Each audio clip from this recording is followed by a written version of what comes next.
Hi there, and welcome to another brand new series of the Renaissance Space Podcast. We're into our fourth series of the Renaissance Space Podcast now, and what a journey it's been. Thank you so much to everyone who liked, subscribed, shared, and listened to every episode of the podcast so far. If you'd like to listen to any previous series of the Renaissance Space Podcast, just search Renaissance Space wherever you get your podcasts from. To kick off our new series entitled Reading, More Than Just Words on a Page, Margaret chats with the assistant head teacher of Torbridge Primary School in Plymouth. They discuss how a combination of whole class reading and reading edtech resources have transformed their school. Remember, if you'd like to have your say on this episode, just pop onto Twitter, tweet your comments and include the hashtag #RenaissanceSpace in your tweet.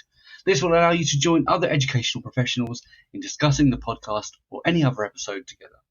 And as always, please subscribe, share and leave a comment. Enjoy!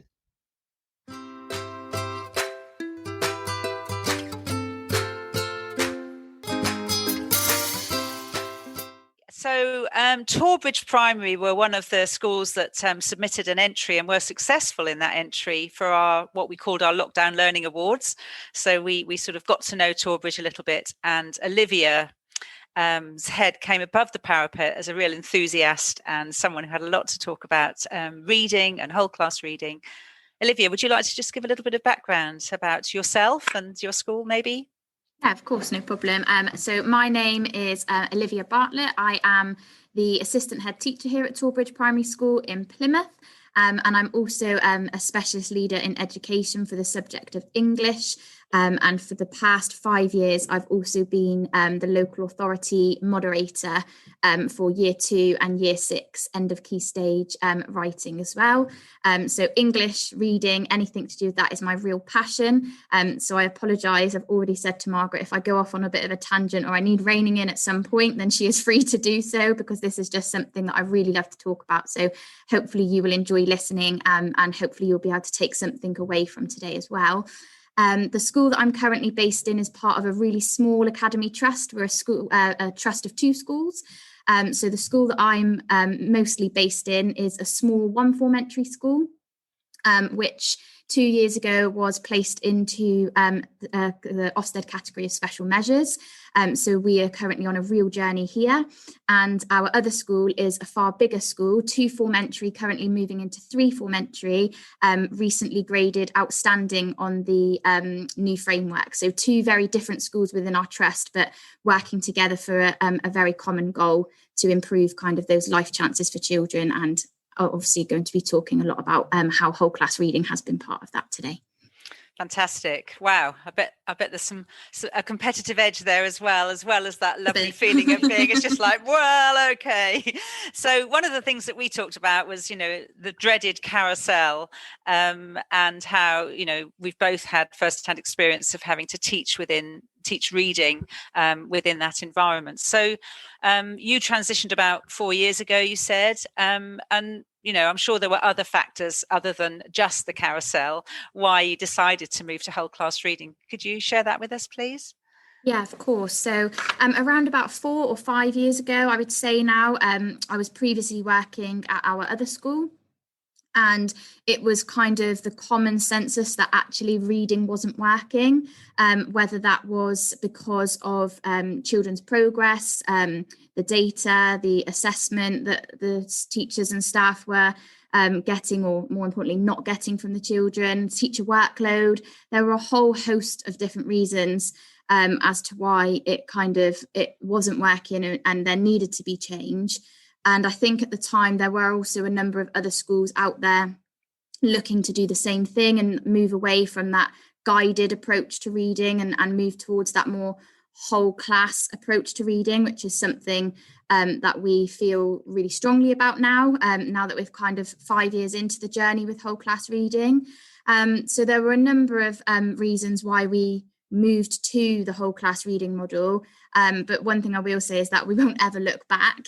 There's been, numerous positives from moving away from that model. And if there was one thing that I could ever recommend for any school to do, is if you are still running that carousel model, is really do have a serious look into whole class reading and how it works for different schools, because every school is different, of course, and how it works in schools around you and schools further afield, and take the best bits that you can, and definitely move away from that guided carousel approach, because we've just seen huge impact for a number of different reasons moving to the whole class reading model, definitely. And I'm sure, like any approach, there's no one size fits all, because size of school, size of staff, resources, all of those things will impact the way in which you actually implement it. So what are the key elements for you that you think make you a whole class reading school?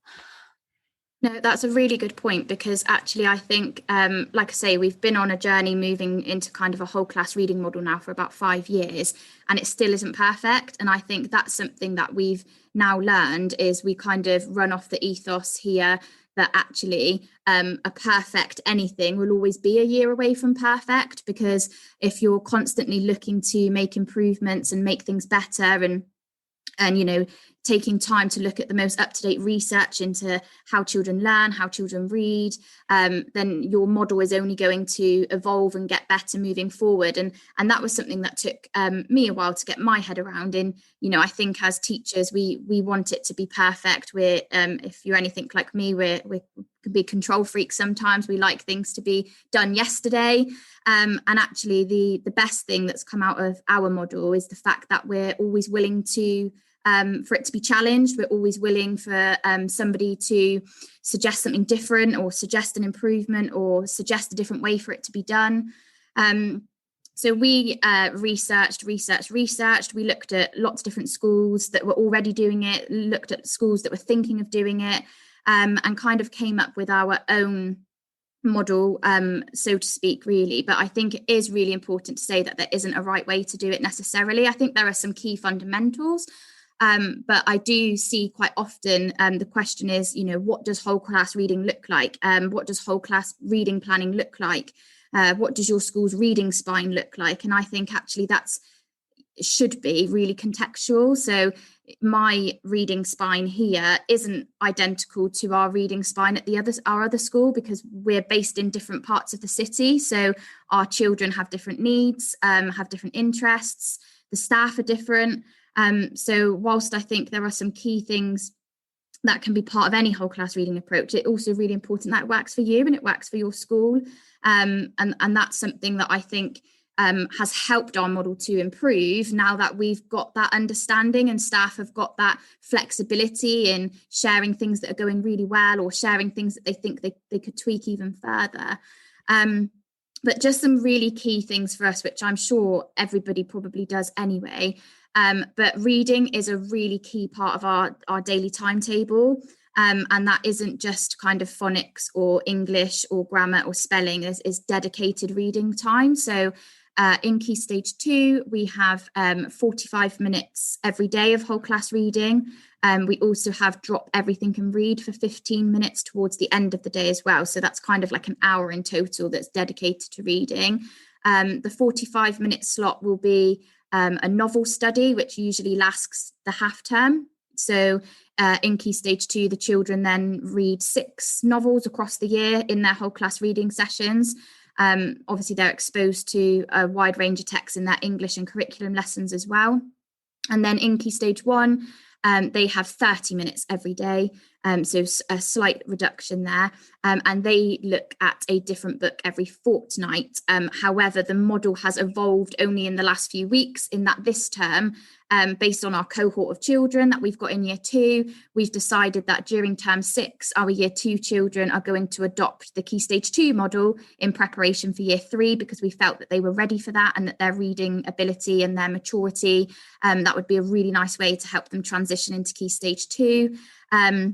So they're all feeling really grown up at the minute, because they've all got their chapter book that they're reading, and they've all got their own copy. So they're really enjoying that.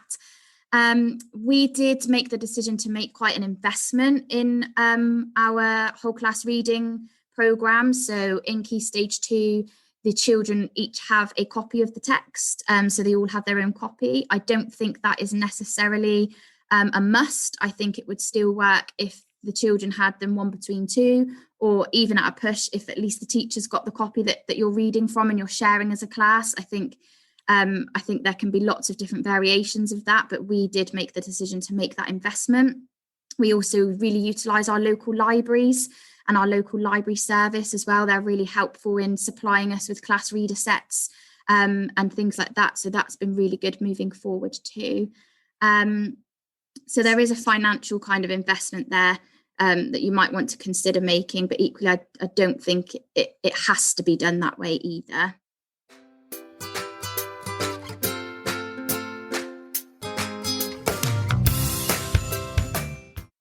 So it's probably also really important to have a mixture of fiction and non-fiction. I mean, as we all know, when we leave school, most of our reading is probably non-fiction, given all the form filling and websites and goodness knows what else we need to read. How do you make decisions around which text to buy? And you're obviously heavily invested in buying books. How do you go about that? So that's been the really fun bit, actually, and the bit that's changed quite a lot over the 5 years. I think that's the bit that has taken the real work. And how do we select our text? What is important to us? And initially, we chose texts that were kind of driven by children's interests or matched up with curriculum topics that were being taught. So it was very cross-curricular. For example, let's say the children were doing, in year 6, they do a local history study on World War II. And at the same time, we're reading, I've got a copy here, I think. Yeah, we're reading this one here, which is Letters from the Lighthouse by Emma Carroll, which I think is quite a really popular year 5-6 text. However, moving forward, our model has kind of evolved over the past 12 to 18 months, where we've changed that a little bit, and we found that by running the text alongside the topic, it became a bit overwhelming for the children. So we've actually changed it to, for example, with this year 6 example, the children complete their local history study in terms 1 and 2, but they don't actually get to read this book until terms 3 and 4. And that kind of process has worked really well for other year groups as well. So we've got the Jamie Drake equation, which is read in year 5, and the children build upon their science knowledge, having learnt about space in year 5. We've also got the Explorer, which is a year 5 text, and this builds on the children's knowledge of the Amazon, of which they've previously learned in year 4. And we found that has just had such a dramatic positive impact on our children as readers, because we are not having to stop to explain or allow the children time to understand the background knowledge and the kind of context of the text, because they've already got that, they've already learned that. And instead it gives us a really lovely amount of time to just delve right into the book and look at plot, look at characterization, look at the vocabulary. And we have noticed that this year, running that model, it was one of those moments where you think, why weren't we doing it like this before? That said, one thing that we're really passionate about is that a good book is a good book. So whilst these 3 examples did link to kind of curriculum areas, a lot of our texts actually don't. So we are really passionate about the fact that if a book is going to make a child laugh, if a book is going to make a child cry, if a book is going to, open that child's imagination, then it goes on the reading spine, and it's a book that is covered. So it's a real mixture of text that we've chosen. And then the way in which the kind of model runs in Key Stage 2 is that 3 days of the week are spent on the text itself and reading that as a whole class together. And then 2 days, usually Thursday, Friday, are spent looking at kind of alternative text types. We have non-fiction Friday, so everything we do on a Friday is non-fiction based, and that might link to the book. So we've put together a really detailed reading spine where staff have a list of kind of alternative stimulus, whether that might be video, picture books, non-fiction text, newspaper reports, music, lyrics, whatever it might be. So they've got a whole host of kind of different things that do connect to their text, but equally it might not. It might just be something that the children are really interested in. And so that usually happens on the Thursday and Friday. So they get a really varied diet throughout the week of different reading, if that makes sense. I hope that makes sense. No, absolutely. Yeah. I think the one thing for us that's so important is the good book is a good book bit. So it doesn't always have to necessarily link to something within the curriculum. And that's been really fundamental for us, I think.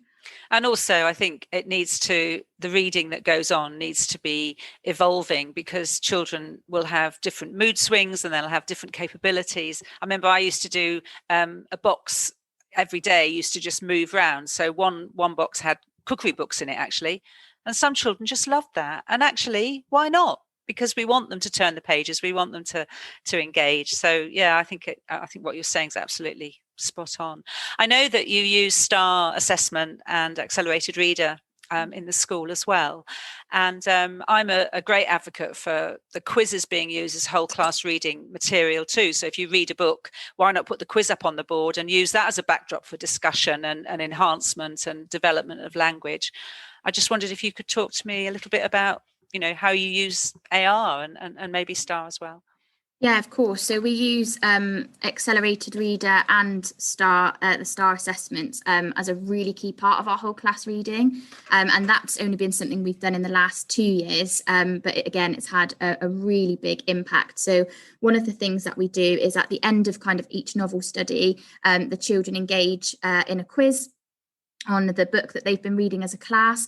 And that bit for me has been just amazing, because it's demonstrated to us that even our lowest kind of attaining pupils with, your lower prior attainment, even just through listening to the story and engaging with the story with their peers, hearing the vocabulary, being exposed to the plot and the characters. And although the text is, primarily above what their independent capability might be, their ZPD and things like that, it's just been phenomenal. To the fact that they achieve anywhere between 60 and 80% in their comprehension understanding, and then we just simply stick in. So this is just an example of one of the lower attaining pupils in my class. So we've just recently finished a book study on Skellig, which was a really nice one because it linked to a lot of the language and vocabulary that children had been exposed to in their science lessons in year 6 with evolution and things like that. So that was really good. And this child in question came out with 80%. So we just stick that in as a little record in their whole class reading books. And that was just excellent for us to see. But then we also use it kind of within the sessions, not just at the end of the novel study. So the children will engage in like the vocabulary quizzes that are on Accelerated Reader as well, which they really enjoy. And the different quizzes that are available on there, and we use them then throughout. So we don't just use it at the end, we also use it throughout. And of course we use Star Reader as our kind of more formal assessment tool for engaging children with their ZPDs and understanding exactly kind of where children are with their reading. But that's just an example of how we actually use AR for more than just assessment purposes. We actually use it as a tool for learning within our whole class reading sessions. And that's just been amazing, because it's kind of real, hard proof for any non-believers that actually whole class reading works. It doesn't matter what ability the child is. If you can capture them with a really good book in that really lovely, safe environment with your class, then there's no reason that they can't succeed. So that's been really nice for us. And AR has been absolutely fundamental in helping us do that. That's great. I think also AR, for children independently accessing AR, sometimes in year 2, we've mentioned them already, for teachers to be modelling quizzing and using that, if you're reading a short picture book, to put a quiz up and talk about the quiz and get them to engage with the questions and the answers. I think is such a rich environment for language vocabulary. And also for those emerging readers, the recorded voice quizzes, there's 1,500 of those quizzes have actually been narrated. And for children to read the book and then take the quiz can sometimes be a massive leap. So thank you for sharing that.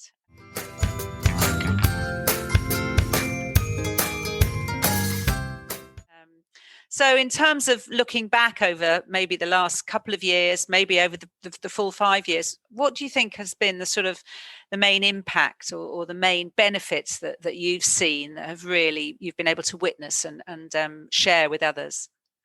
So for me, I think possibly one of the least important bits, but is the progress in the children's reading ability has been absolutely transformed. For an example, for the first time in, I think it would have been 2018 now, wouldn't it? Our reading results at the end of Key Stage 2 were the highest that they'd ever been, and also were kind of top trumped the maths and the writing, and that's never happened for us as a school before. The school where we started our whole class reading journey, which was the school I was previously at, is in one of the most deprived areas of our city, really high levels of free school meals and pupil premium. So the children come in really low levels of literacy and language.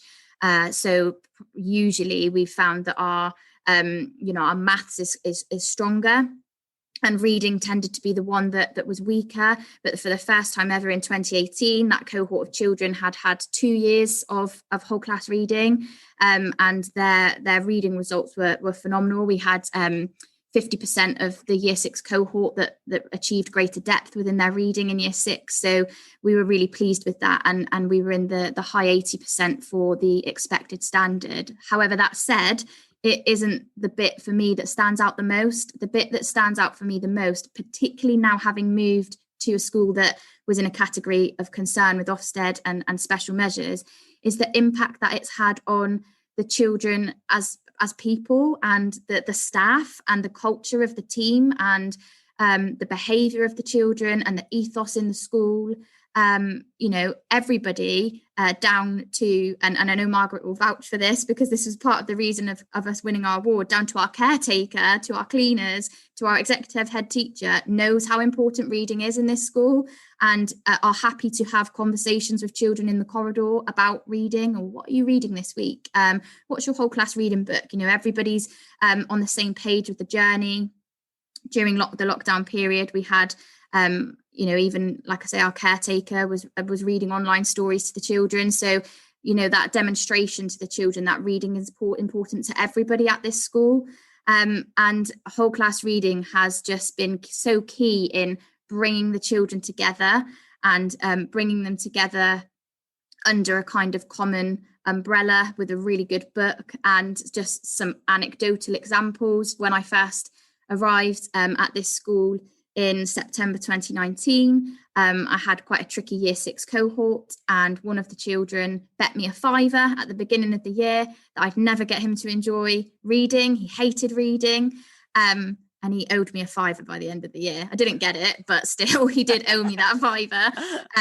And we've had children sneaking out at break time with the book, with the whole class reading book, reading the next chapter, and we've had children sneaking back into the classroom at lunchtime to get the book and take the book outside. And one of the things that's been so lovely in the last 12 months, even with kind of the challenges that we've all faced with COVID, was the engagement from some of our parents and carers. So where we were continuing with our whole class reading lessons every day, but virtually, we actually were contacted by one of our parents in one of our year groups, who told us that she had never in her life read a book from start to finish before. But because she'd been sat in the background of her son's lessons every day, one of those lessons being whole class reading, she'd actually taken a copy of the book when he'd gone to bed, and in 2 nights she'd read it front to back, and it was the first book that she'd ever read. So it's had a real impact on our families as well, in that because the children are just so engaged, and there's no glitter, there's no fancy things going on. It is simply the children have got the book in front of them, the teacher's enthused by the book, the class are enthused by the book, and they go home talking about it, they come to school talking about it, they don't want whole class reading to finish, they don't want to move to the next lesson. So I just think there's a real community feel to it as well, and that it's really brought our school together, and it's really had a positive impact on our children in terms of their behaviour and their attitudes to learning. And I know it does sound really cliche, but it really has transformed our school in the last 24 months, and it did so at our other school as well. But particularly here, when you're in that situation of being labelled with special measures, it's just been transformational, and I can't stress that enough. It's just been wonderful to allow the children to just be engaged in a good book. That's just so lovely, because as we all know that, reading has such an impact for so many years and throughout our lives, actually. And if we get that wrong at primary, then actually we're not doing children any favors, but sometimes it's hard to engage them, isn't it? These days there's so many other pressures on their time. And certainly this last year where you haven't had the same input and influence, it's challenging, isn't it? Or 18 months, should I say. So you said earlier that, you always talk about being a year away from perfect. What do you think are your next steps, or how do you see what you've already achieved and developed and got to? How do you see that moving and developing? So I think the next thing for us is the bridging the gap between year 2 and year 3. So I think I alluded to that previously about the model that we've adopted for year 2 this term, but that might not necessarily work for next year's cohort. But we're giving that a try at the minute. Obviously, we're only 4 days into the new term, but fingers crossed it's successful and they really get a lot out of that. But for us, bridging that gap between year 2 and year 3, and that kind of moving from learning to read to reading to learn. And I think that's something that is a real focus for us at the minute. I think our whole class reading model is really successful. It's working in the ways that we want it to. There's not much we change in terms of the delivery or the time allocation, but we want to look more specifically now at being able to understand and recognise children's specific reading difficulties. And I know that there can be often suggestions and questions around, well, if you deliver whole class reading, when do you listen to the children read?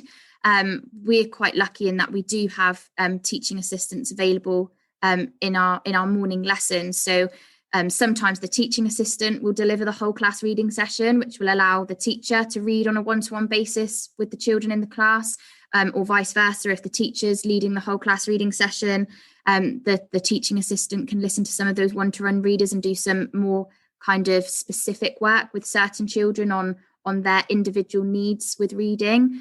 And that's something that we definitely are looking to move forward with as we move on. And I think there's been that shift between, you can walk into a classroom and there'll be lots of noise, and is it learning or is it busy? And for us, we are now moving and shifting into that kind of culture of getting used to awkward silences, if that's a way I can put it. And that just because a classroom's silent doesn't mean that there isn't learning going on. So I think quite often our teachers felt as though the children had to be doing a lot of the reading in whole class reading sessions, and that they needed to be reading out loud quite a lot, which of course is a fundamental skill and is something we do often. But we're starting to move away from that now, in that we're recognising it's really important actually for the teacher to lead that whole class reading session, because what can happen, or what has happened in occasions for us, is that if the child, for example, let's say we're in year 3 and they're standing up, they're reading confidently out loud with lots of expression, and that's great, but perhaps then they misread a word, or they don't understand the context of a word or the way in which a sentence should be read. And then that's lost it for the whole class. So we're now looking at ensuring that the teacher always does the first read. So actually, when you walk into a whole class reading session here, for 45 minutes, you might just hear a teacher reading, and that's okay. But we're that can be quite uncomfortable for us as teachers, I think, to think that, you often hear, oh, it must be, 80% children talk, 20% teacher talk, less teacher talk. But actually in whole class reading, it's almost the opposite of that in some occasions. So that's definitely something that our teaching team are shifting away from and trying to get more comfortable with.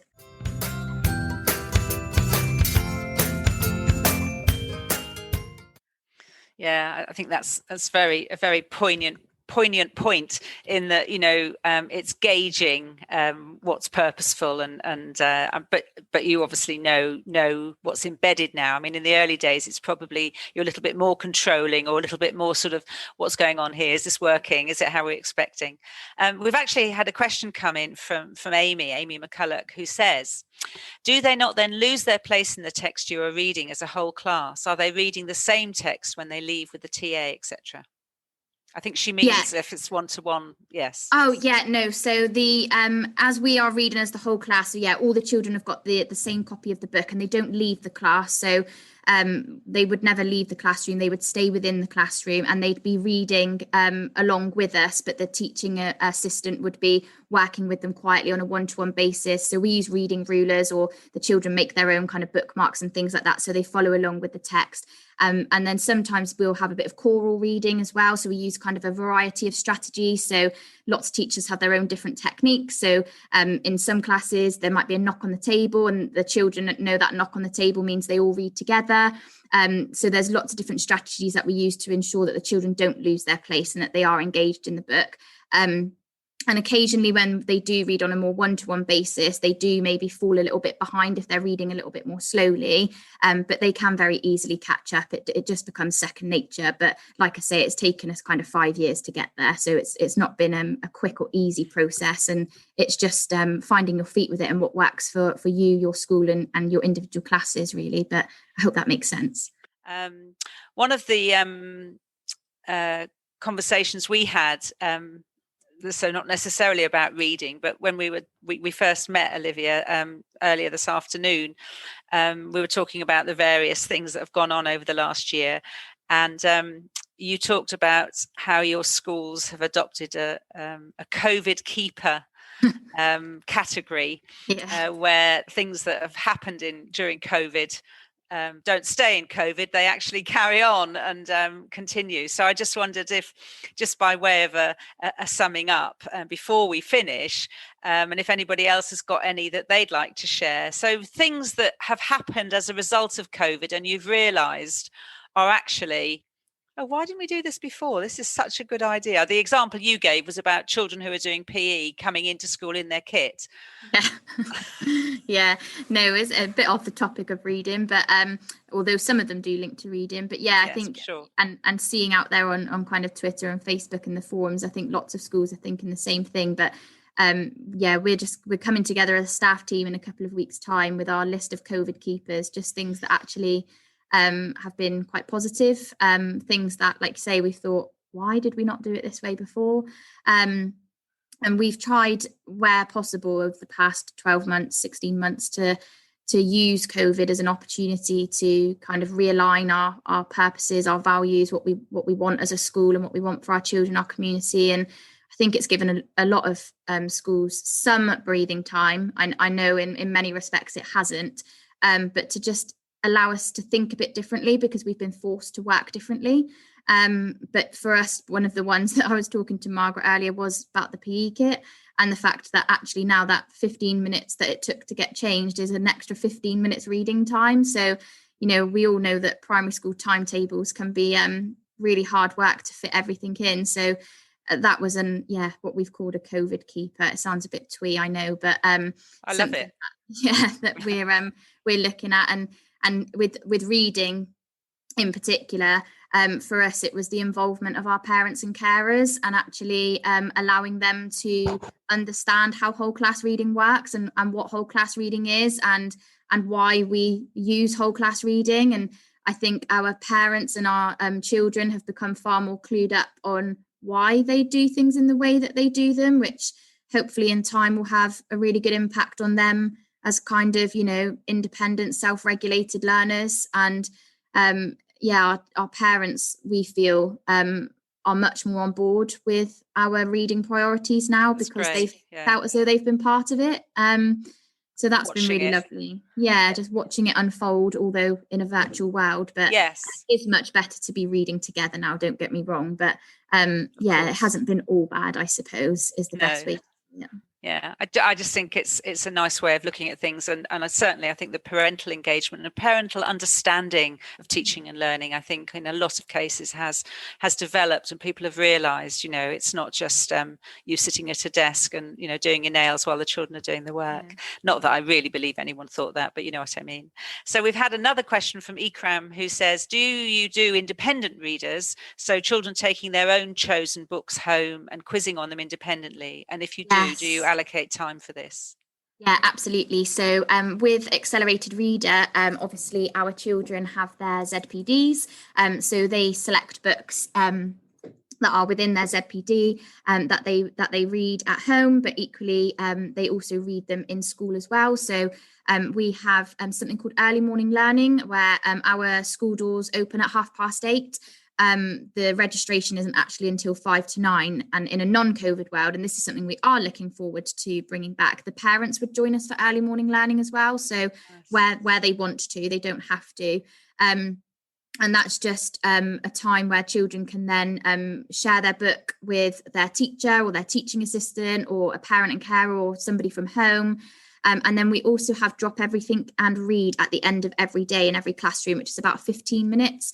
And that's where the children can read whatever they would like to be honest. So they do have their home reading books, but perhaps they want to read something different. They fancy a book from one of their class library selections. So we've got a variety of books in the classrooms that the children can choose from, as well as our actual library.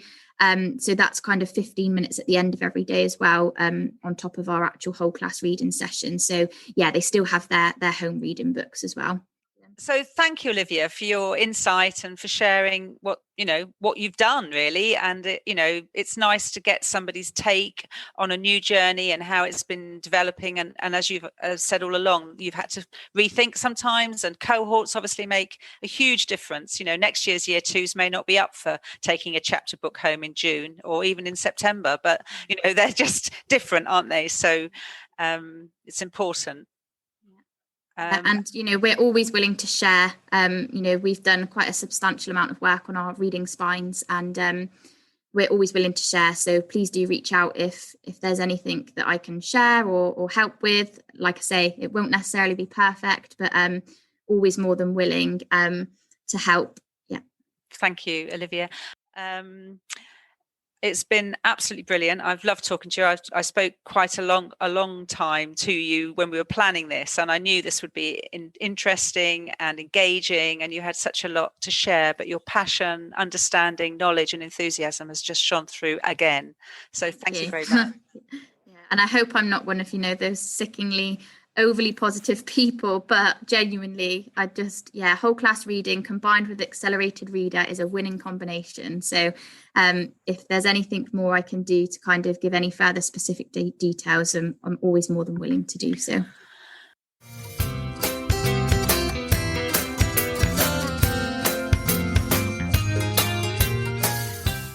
Thanks for listening to the whole class reading episode of the Renaissance Space podcast.